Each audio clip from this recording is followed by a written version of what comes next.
Hey y'all, this is Regina again. Hi. I'm going to stitch out a Patriotic firework Tic Tac Toe Board. And I know this is going to be 4 in a row.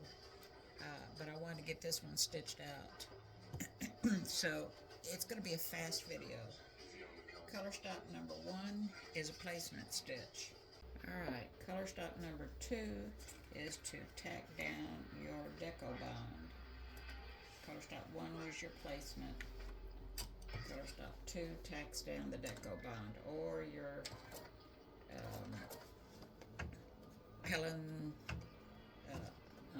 or your deco bond, or your Peltex, or whatever you want to use, a heavyweight cutaway, whatever you want to use to give your Tic Tac Toe Board some stability.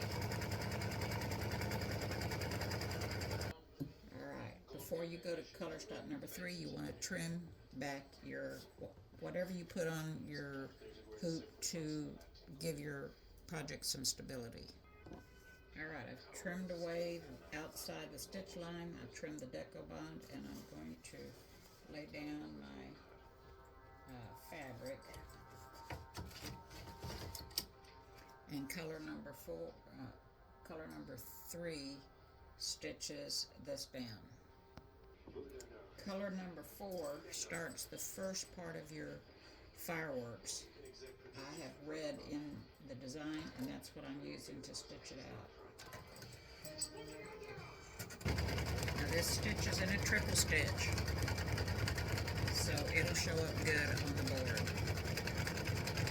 Alright, color number 4 has finished stitching. And I've changed to blue color to stitch color number 5, which is the other part of the fireworks, exploding fireworks.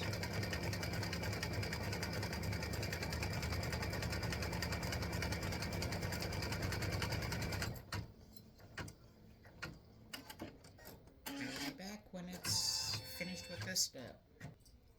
Alright, color stop number 5 is finished. It's stitched all this blue. Color stop 6 calls for red. It's going to stitch right in the center.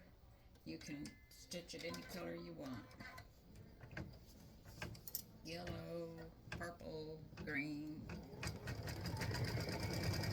I'm just using red.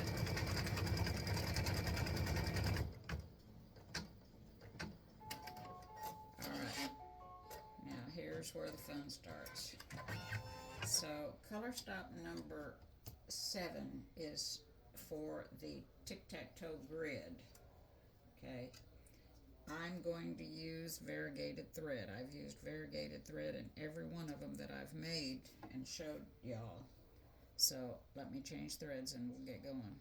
Alright, I've changed to my variegated thread, and this will stitch the grid, and I'll get started, and then I'll turn the video off and come back when it's done. Tried to keep this video short.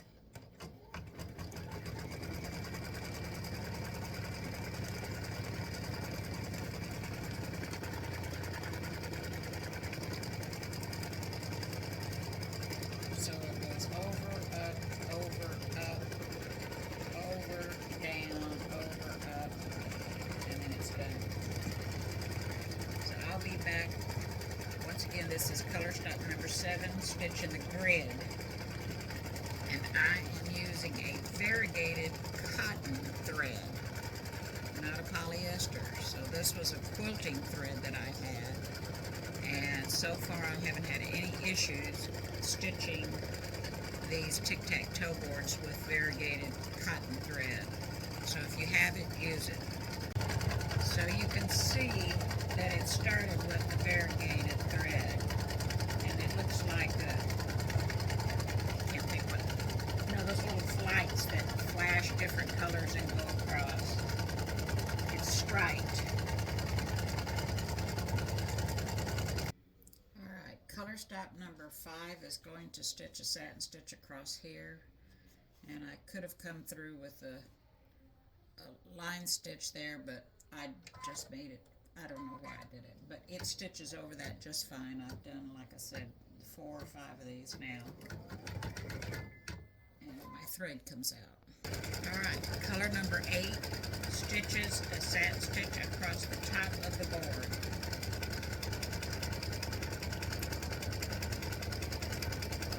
And it's a wider satin stitch than the one stitched for the grid. Alright, color number 8 stitched across the top. Now we have to put our backing piece on, which I would just suggest you always use felt. Number 1, you don't have to do a lot of stitching, trimming these little threads on the back. I'm all for saving a little bit of time. And the only thing is, you want to make sure that you overlap here at least a 1/2 inch, and you're overlapping on the other side a 1/2 inch. Alright, I've taped across the top on both sides, just a little bit left in the center, and I've taped on this one side. And I've made sure that there's enough overlap on the stitching and on the back. Alright, so color stop number 9 is just going to stitch a running stitch to attach this to secure the back to the front. I'm not going to change threads, I'm just going to let it stitch.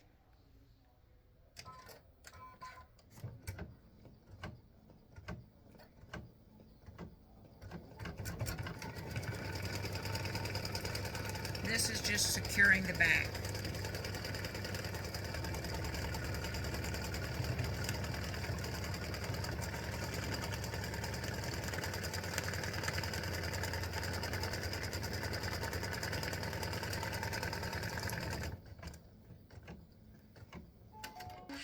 And that's all it does.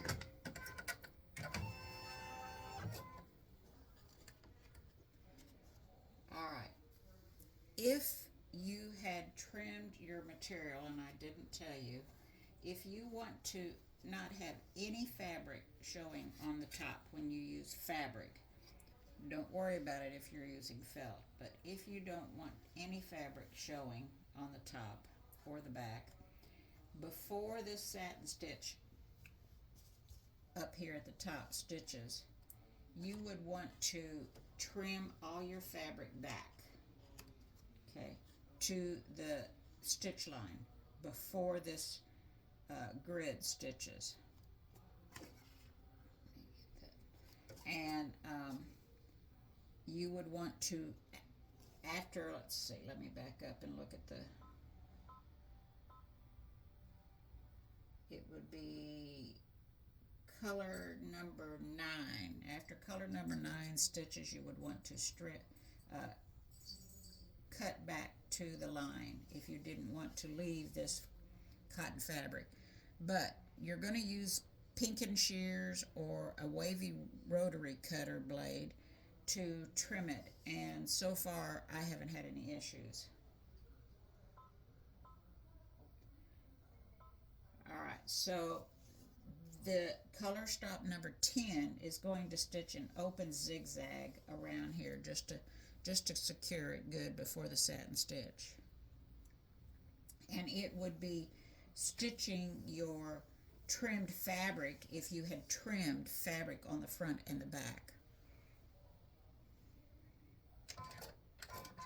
So I'm just going to go ahead and stitch this open zigzag as much as this thing is going to be used. This is creating the pocket on the back to put the pieces in. And as much as it's going to be getting in and out of, you want to have those stitches secured on there. So this zigzag just helps give you a little added stability on the pocket piece. And it is just an open zigzag, not small. And I heard something snap. Alright, so this is just about finished. I had to change needles. Whoa.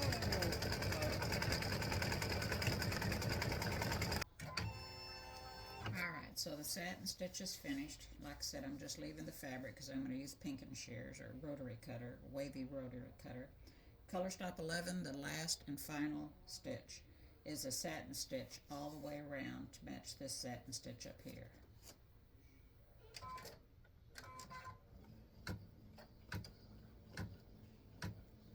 And it, like I said, it's wider than this stitch. It'll match the width of this one.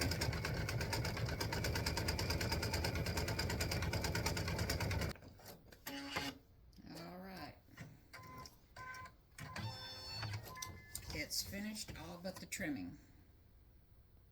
Alright, I've unhooped it. Now it's trimming time. I have my blade with the wavy edges on it. See? Just like a pair of pinking shears. For those of you that don't know what pinking shears are, that's pinking shears. See? Same thing. So you can just buy a rotary cutter with a rotary cutter blade, wavy.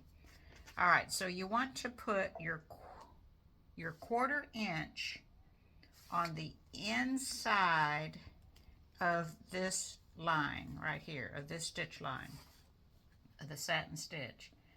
Find a straight line up here, put your 1/4 inch, make sure it's 1/4 inch all the way down, and use your pinking blade. And you really got to push.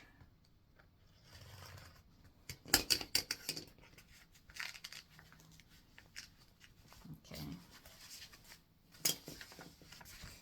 So once again, you're going to put your 1/4 inch mark on your ruler. You're going to line up across the top with one of your lines. Your 1/4 inch mark goes on the inside of your satin stitch, and you use your blade.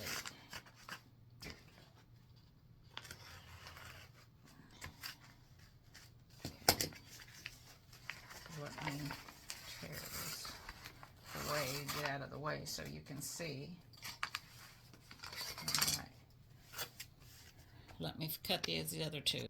Alright, so something that helped me yesterday when I was trying to do this with my blade is to give this a little back and forth motion as you go. Don't wait until afterwards. If you press down, you get a nice clean cut. Okay, so there is the Tic Tac Toe Board and the pocket. Now, if you had wanted the red and white on the black, red, white, and blue on the back, you could have wound a bobbin and put it in there. Use polyester if you have it, but the cotton variegated thread will work. Thanks for watching. Have fun. All right, I'm going to try to make this as short as I can, so no fluff or anything.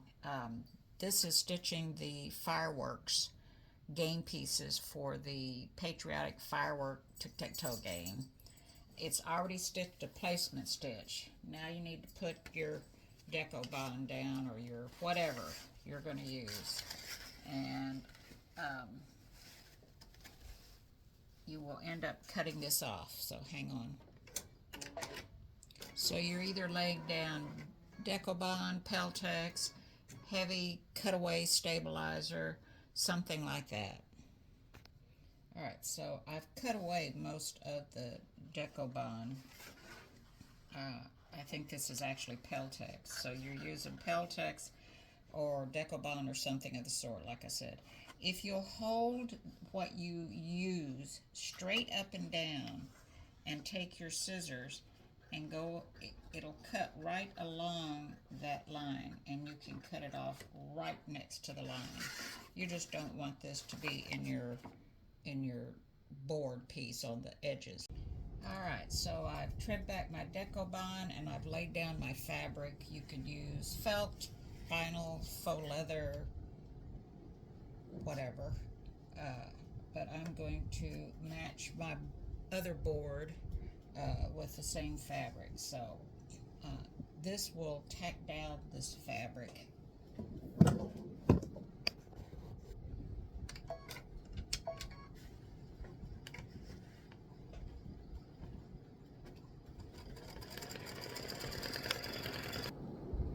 Alright, so since I have two boards on here, I'm going to tack down this other fabric and tell you, if you are going to use either strips or individual 1 1/4 inch blocks to do the individual game pieces, I've provided that color stop and placement, what have you, for you to do that. If that's what you're going to do, you would skip this step right here and go to the next step that has a bunch of squares on it in pink. And that would be a placement for each of your squares or strips. So I'm going to stitch those blocks just so that you can see them. There are general instructions that I'll provide in the file. It doesn't pertain to this particular design, but it does pertain to each of the tic-tac-toe game piece files or tic-tac-toe boards. Alright, so hopefully you can see all these little squares that are stitched. So what that does, you would skip the previous color stop, which is 4, that stitched this whole piece of fabric down. You would skip that and go to this, and you could put down individual squares. And sorry, I've got my fan going, it's so hot. I'm in Houston and the temperature was over 100 today, and it just hasn't cooled down in the house. Or you could take a strip of fabric and lay it over. It would have to, this is less than 2 inches, so it would have to be one that's less than 2 inches to just be able to lay them down. So that's what the little squares are for. The next color stop, which is 6, would stitch these down, okay? And that way you can use your scraps. You could do all different colors of blocks here. If you had just plain blocks, or not with a decoration on them, or you could just do the blocks, you know, period. So that's what the color placement number 5 is for. You would skip number 4 and go to 5 to do these individually. All right, so let me reiterate. Color stop number 3 stitches a whole piece of fabric. If you're going to do rectangles of fabric or squares of fabric, you want to skip to color stop number 4. After 4 stitches, you put your squares or your rectangles down, and then color stop number 5 stitches them. All right, that is when your actual design for the game piece starts, is on color number 6. I'm sorry, no it doesn't. The backing is on color number 6. So you would need to put your backing on here now.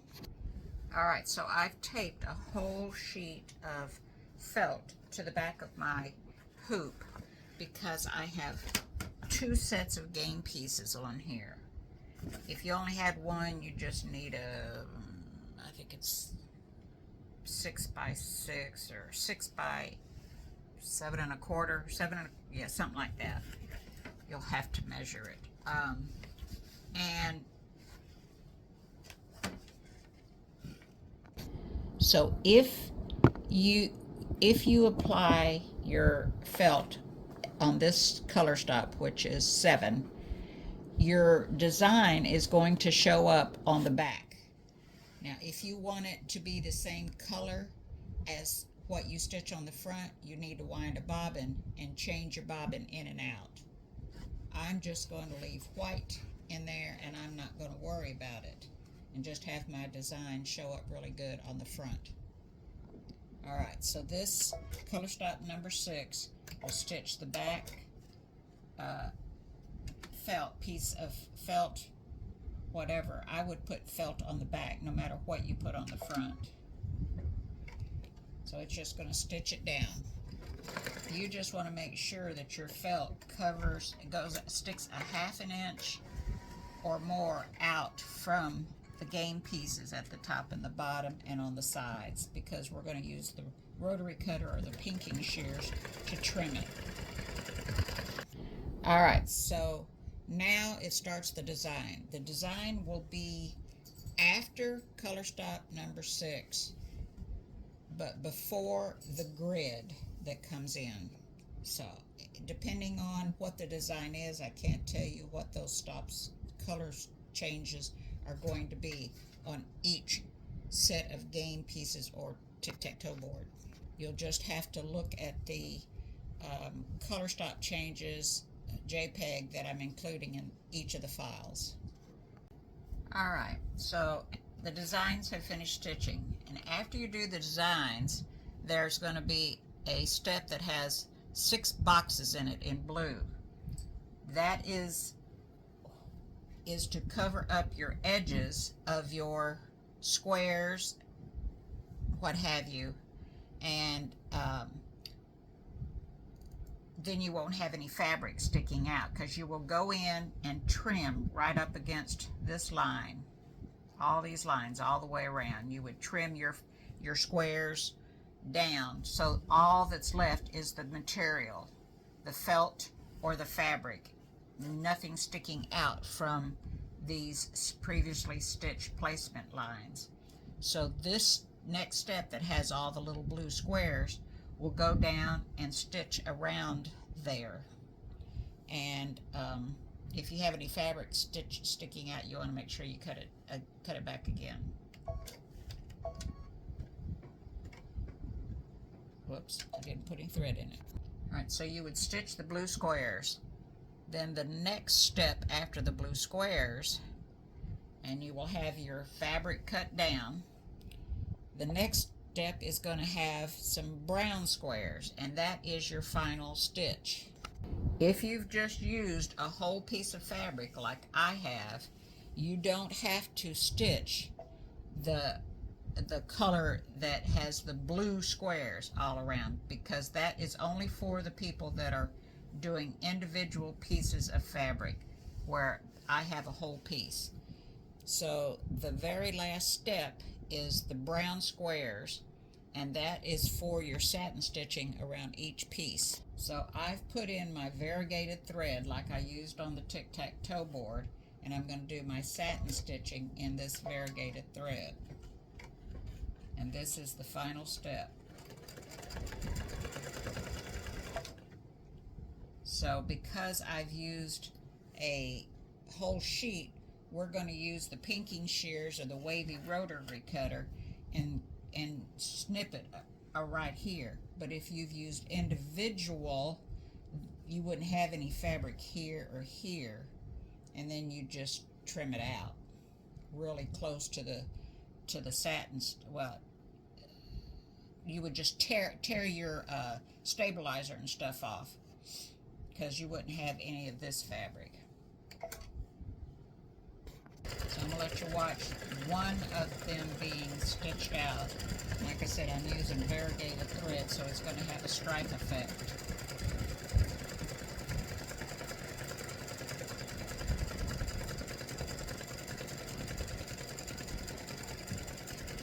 I like this method of using a whole sheet, but some people have a lot of scraps. I do, and I may do one with just scraps.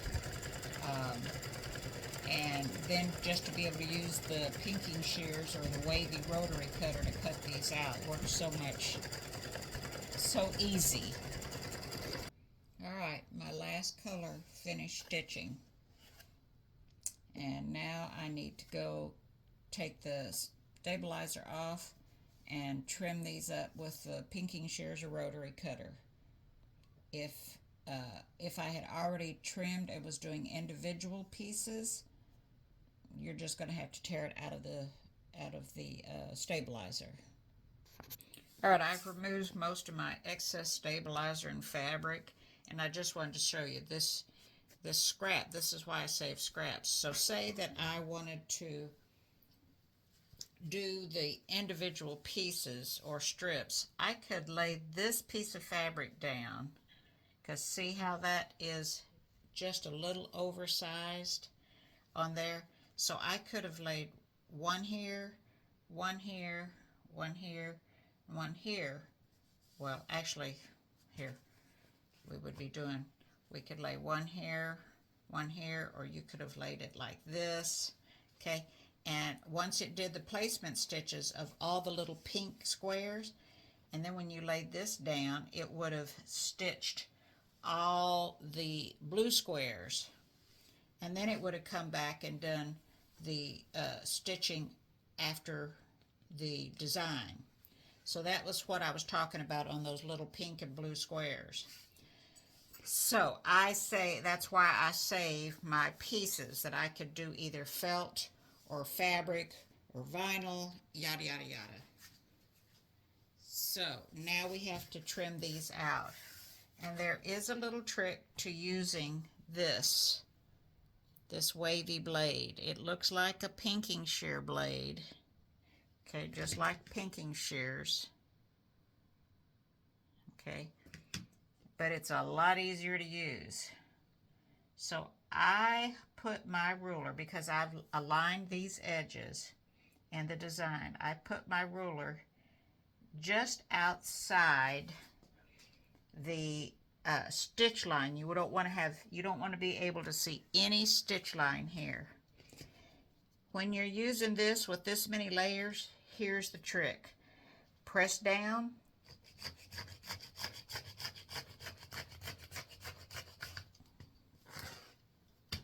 If you just take one swipe, you may or may not get a nice cut along that edge. All right, so I'm going to do it again. Hopefully you can see. All right, so there's my edge. I'm going to go just outside so I don't have any threads sticking out. This is how big you want to cut them.